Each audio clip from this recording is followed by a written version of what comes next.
I don't know, I think there's somewhere where you can add a weight in here. Let's see. So we can add something in here. It's supposed to like do something, I don't know. Let's see.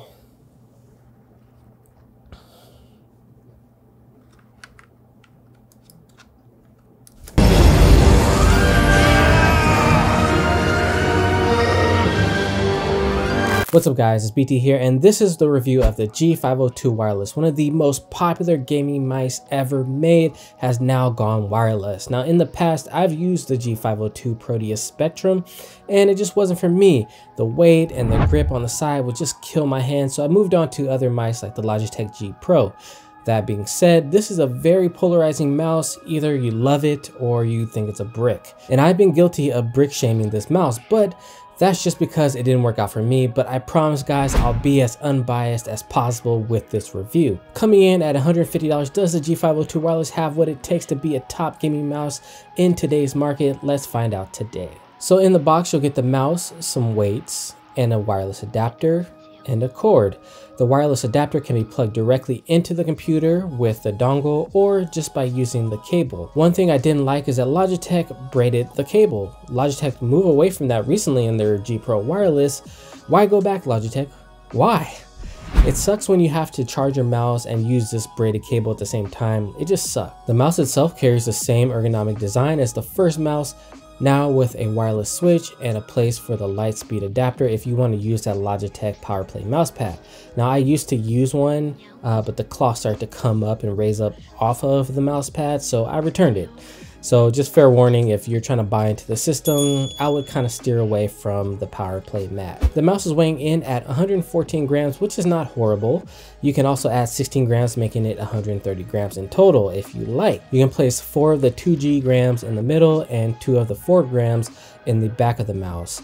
It's got these textured grips on each side that are a little bit too rough for me personally. I would like to see just like a rubberized grip, kind of like on the G703. Now this mouse can be used for all grip styles: palm, claw, fingertip grip. Now my hands are 19.5 by 8 centimeters and it fits perfectly. I'd say another 3 to 4 centimeters should be saved for your length and your width of your palm. Claw does work well with this mouse, but it does cause me some discomfort with the side grips. I feel like 131 grip is the best overall grip for this mouse because it has that ledge so you can put your ring finger on it.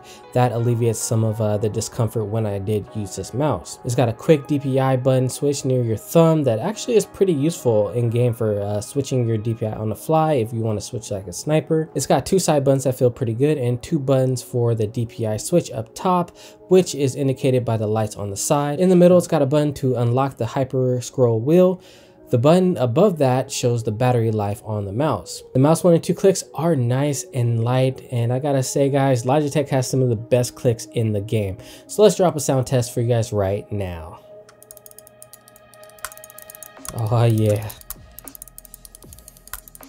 Even though it's a G502, this thing clicks so sexy. So gotta give it to Logitech, can't even hate on that. The battery life is rated at 62 hours of gameplay and can quick charge for 5 minutes for up to 2.5 hours of gameplay.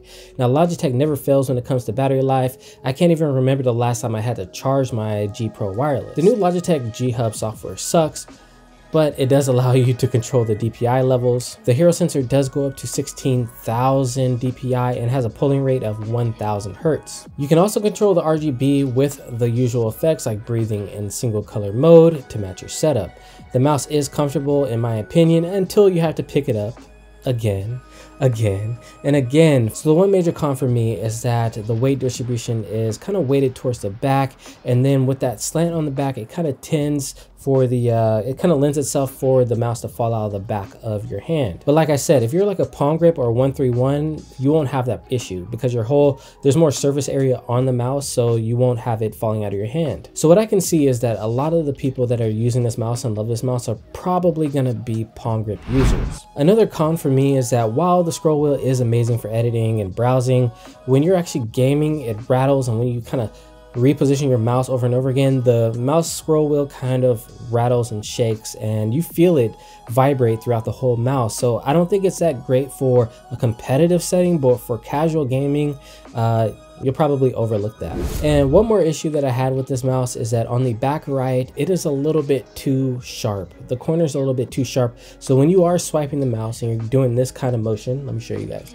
When you're doing this kind of motion, this back side really starts to dig and scratch your mouse pad. So that can be another distraction while you're trying to game, especially in some of these fast-paced esports games. If you need a mouse with a lot of buttons, this is actually a pretty good option. I don't think there's anything better in the wireless market, correct me if I'm wrong, that has this many buttons, has a great sensor, and has a decent shape for like palm grip users. Reducing the mouse weight down to 114 grams actually helped this mouse out quite a bit in my opinion. I actually played better than I thought I would with this mouse, but that was only once I switched to the 131 grip. It's just way too uncomfortable for trying to claw grip this mouse.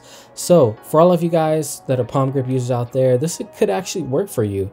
I can't believe I'm actually saying that. I can't believe I'm actually recommending the G502, but it's happening. You heard it here first. Different strokes for different folks, guys. All right, if you like bricks, hey, this is perfect. So all right guys, thank you guys for watching. It has been your boy BT. Don't forget to like, share, comment, and subscribe, and I will see you in the next video. Peace.